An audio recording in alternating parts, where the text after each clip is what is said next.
talking about the one thing that can get us all into a lot of trouble if we let them.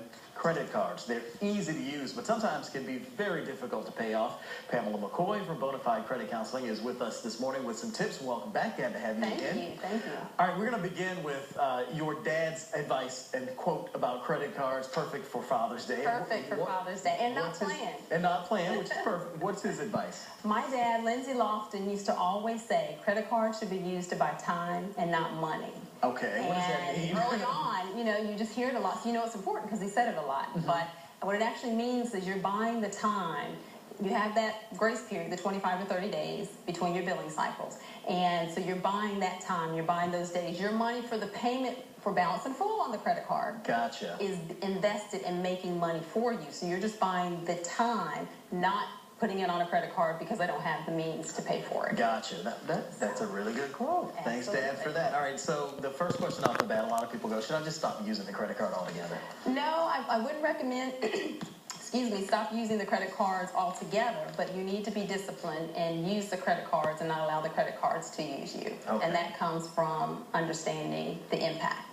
So say you get them, you pay them off. Should you close, or even if you don't pay them off, should you just close out the accounts while you're trying to pay them off, and when you're done, should you close it? You need to keep some credit cards open, but if you have a wallet full of credit cards, it's not safe and it's not good for many reasons. One, if you got all these outstanding balances and all of that, then you're not necessarily controlling or having your all of your debt kind of in your focal point because it's spread out. From an identity theft perspective and the fraud perspective, it's not good to have all those credit cards out, again, because you don't have them all in your purview.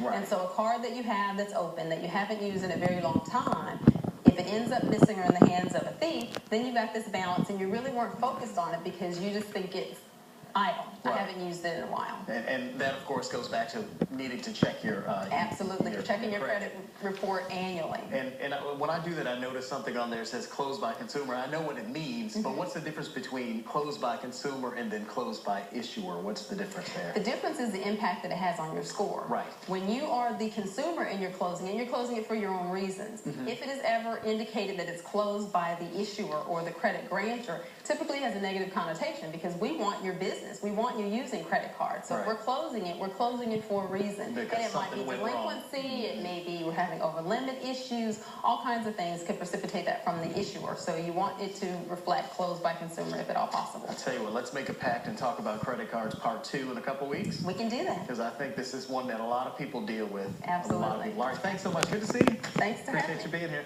Storm Team meteorologist Lisa Mann is up next with a look at your weekend weather forecast and